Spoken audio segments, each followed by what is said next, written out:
আজকে তোমার এই খেলা নিয়ে ইংরেজিটা কত রকমভাবে হতে পারে তার কতগুলো এক্সাম্পল তোমাদের দেবো। এই এক্সাম্পলগুলো একটু বুঝে নেওয়ার চেষ্টা করো, কখনো না কখনো কাজে লাগবেই। ওকে, দেখো একদম খুব ছোট্ট একটা ভিডিও। আমি রাস্তায় আমার কলম ফেলে এসেছি বলতে পারি কী বোঝা যায়? রাস্তায় ফেলে এসেছি বলে আমরা কী বুঝতে পারি? যে আমার কলমটা কোথাও পড়ে গেছে। এইটাই বোঝা যায়, রাস্তায় কলম ফেলে এসেছি, তারপরে রাস্তায় কোথাও কলম পড়ে গেছে। সেরকম লিখে আমরা কী করবো? I have dropped my pen,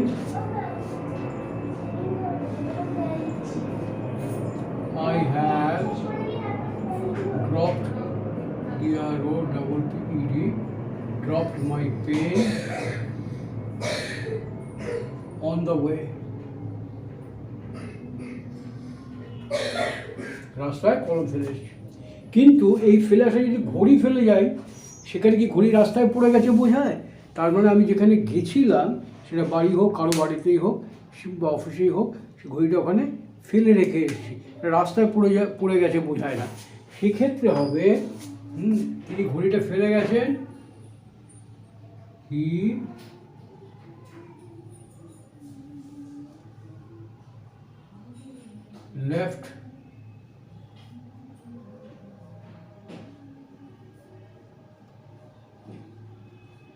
left the watch behind.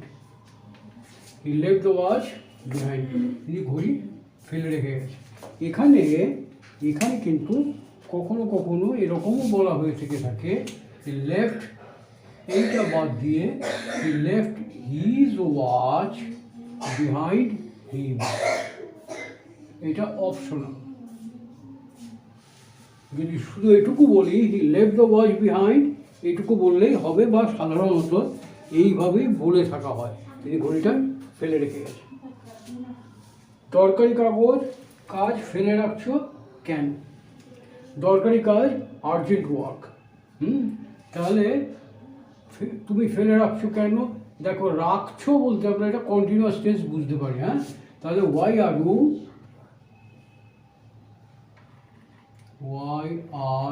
You ফেলে রাখা এখানে হচ্ছে put off.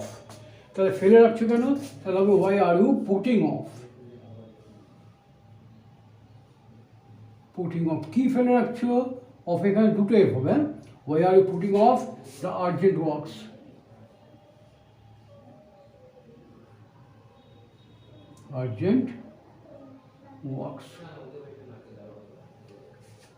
Why are you putting off the urgent works? এইবার দেখো, অনেকে পুকুরে জাল ফেলছিল। জাল ফেলা ইংরেজি হচ্ছে to cast a net. CAST, cast. তাহলে ফেলছিল, এটা কি ফেলছিল? Past continuous tense. পাস্ট কন্টিনিউয়াসে কী হবে? ওয়াজ অথবা ওয়্যার, তারপরে ভার্বের সঙ্গে আইএনজি যোগ। তাহলে অনেকে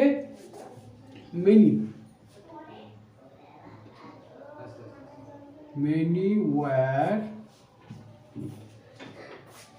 casting net কোথায়? in the pond.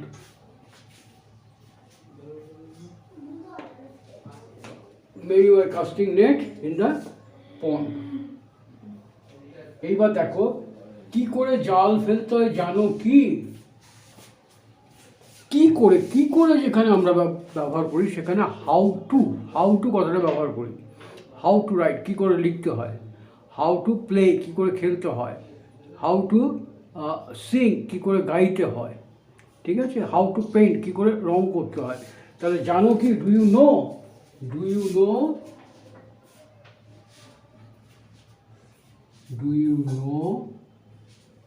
How to cast? এবার একটা আর্টিকেল দিতে হবে। হাউ টু কাস্ট নেট যদি বলি তাহলে কিন্তু ভুল হবে। Do you know how to cast a net, এই আর্টিকেলটা দিতে হবে। এইবার দেখো, আমার পাওনা টাকা ফেলো বলতে এখানে কি ছুঁড়ে ফেলো যাচ্ছে? তা নয়, থ্রো এরকম না। আমার পাওনা টাকা ফেলো, তার মানে আমার পাওনা টাকা আমাকে দিয়ে দাও। সেক্ষেত্রে আমরা কি বলবো, পে অফ মাই পাওনা ডিউজ, আমার পাওনা টাকা ফেল। হঠাৎ সে কেঁদে ফেলল, কেঁদে ফেলা ইংরেজি হচ্ছে বাস্ট আউট ইন টিয়ার্স, কেঁদে ফেলা, অথবা বাস্ট আউট ইন টিয়ার্স। আরেকটা আপনি বলতে পারি বাস্ট ইনটু উইপিং, এটাও আমরা বলতে পারি, বাস্ট আউট উইপিং এটাও আমরা বলতে পারি। তাহলে হঠাৎ সে কেঁদে বললো, হঠাৎ all on a sudden, all on a sudden, হঠাৎ he burst, BURST, burst into tears,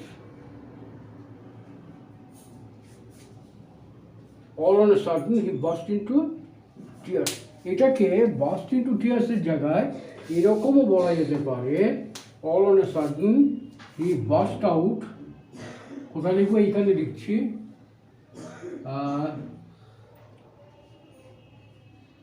BURST, burst out weeping,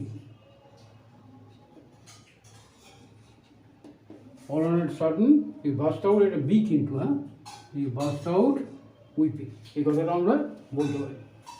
এইবার দেখো, কাল রাতে চোখের দুপাতা এক করতে পারেনি, কাল রাতে চোখের দুপাতা এক করতে পারেনি। এই চোখের পাতা ফেলা এর ইংরেজিটা হচ্ছে উইঙ্ক, WINK, উইঙ্ক। তাহলে কাল রাত্রে, last night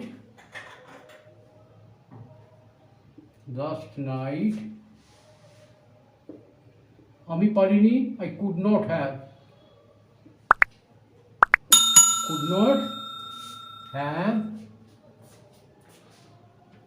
a wink of sleep,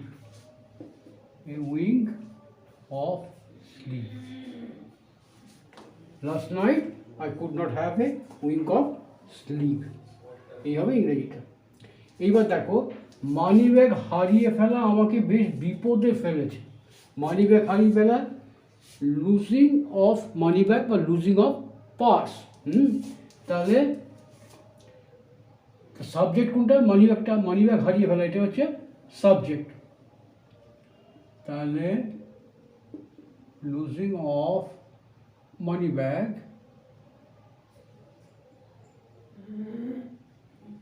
কি করবো, লুজিং অফ মানি ব্যাগ আমাকে বিপদে ফেলেছে, হ্যাজ পুট মি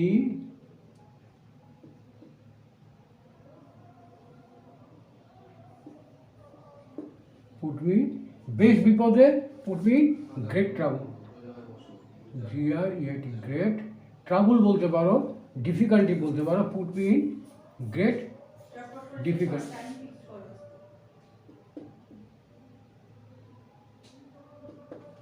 তাহলে losing of money bag has put me in great difficulty, has put me in না দিয়ে এটাকে ইনটু বলবো, into great difficulty। Losing of money bag has put me আমাকে বলতে বলেছে has put me into great difficulty অথবা great trouble, এটা বলতে পারো, TROUBLE, এইটাকেও বলতে পারো, হলো। তারপরে দেখো, একজন প্রকৃত বন্ধু কখনো তার বন্ধুকে বিপদে ফেলে যায় না মানে লিভ করে না, লিভ বিহাইন্ড, পেছনে ফেলে যায়। তাহলে একজন প্রকৃত বন্ধু, a true friend never leaves, leaves, তার বন্ধুকে, leaves his friend, FRIEND, friend, বিপদে, ইন ডেঞ্জার। এখানে আরেকটা শব্দ ব্যবহার করা যায়, লুজ, LURCH, এই শব্দটাও ব্যবহার করা যেতে পারে, লুজ, LURCH। লুজ মানে কাউকে বিপদে ফেলে যাওয়া, লুজ মানে কাত হয়ে যাওয়া, LURCH। তারপর দেখো, যত্রতত্র নির্বিচারে গাছ কেটে ফেলা হচ্ছে, ফেলা হচ্ছে, দেখো করা হচ্ছে, নাচা হচ্ছে, গাওয়া হচ্ছে, বলা হচ্ছে, এগুলো continuous tense. Being told, being shed, being advised, being asked, জিজ্ঞাসা করা হচ্ছে, সেটা ফেলা হচ্ছে বিং। এবার ভার্বের ফেলা ইংরেজি যা হবে তার ভার্বের থার্ড ফর্মটা হবে। কেটে ফেলা হচ্ছে ফেল, FELL, ফেল, ফেল মানে কেটে ফেলা। আবার দেখো, ফলের পাস্ট টেন্স কিন্তু ফেল হয়, দুটো আলাদা কিন্তু। ফলের পাস্ট টেন্স ফেল হয়, আবার ফেল কিন্তু আরেকটা ভার্ব আছে যেটা হচ্ছে কেটে ফেলা। তাহলে যত্রতত্র নির্বিচারে কোনো কিছু হিসেব করে যুক্তিসঙ্গতভাবে যদি করা হয় সেটাকে বলা হয় স্ক্রুপুলাসলি, কিন্তু নির্বিচারে আনস্ক্রুপুলাসলি। তাহলে যত্রতত্র, যত্রতত্র মানে এভরিওয়্যার। তাহলে কি মূল কথাটা কি? গাছ কেটে ফেলা হচ্ছে। ট্রিজ আর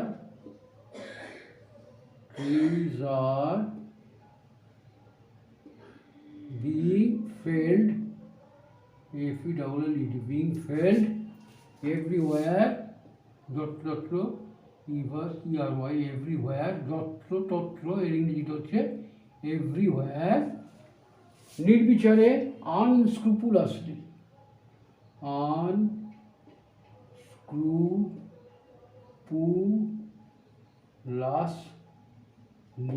unscrupulously, নির্বিচারে।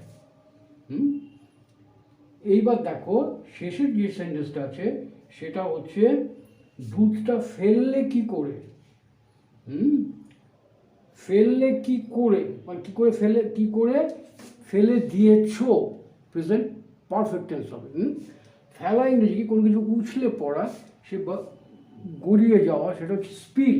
স্পিলের পাস্ট টেন্স হচ্ছে স্পিল, পাস্ট পার্টিসিপল হচ্ছে স্পিল। তাহলে দুধটা ফেললে কি করে, হাউ হ্যাভ ইউ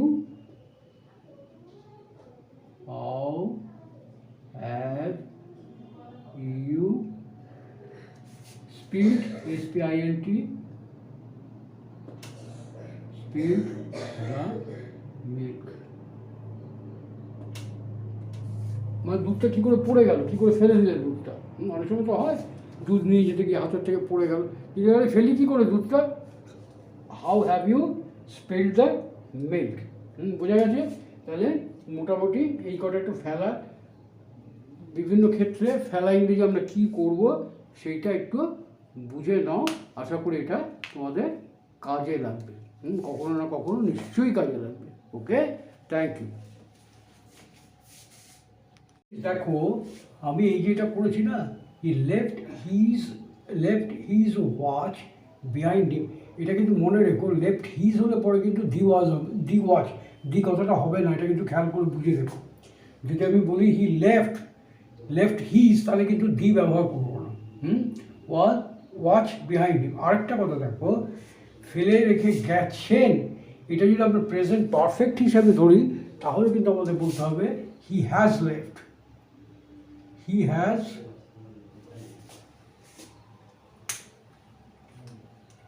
তখন আমরা বলবো হি হ্যাজ লেফট। আর যদি বলি he left his watch behind, তাহলে বোঝা যাবে ফেলে রেখে গিয়েছিলেন। এটা আমরা কোন সময় কথাটা বলছি সেইটা বুঝে নিয়ে সেই সিচুয়েশন অনুযায়ী এটা আমাকে প্রেজেন্ট পারফেক্ট অথবা পাস্ট ইনডেফিনাইট করতে হবে। ঠিক আছে? ওকে, থ্যাংক ইউ।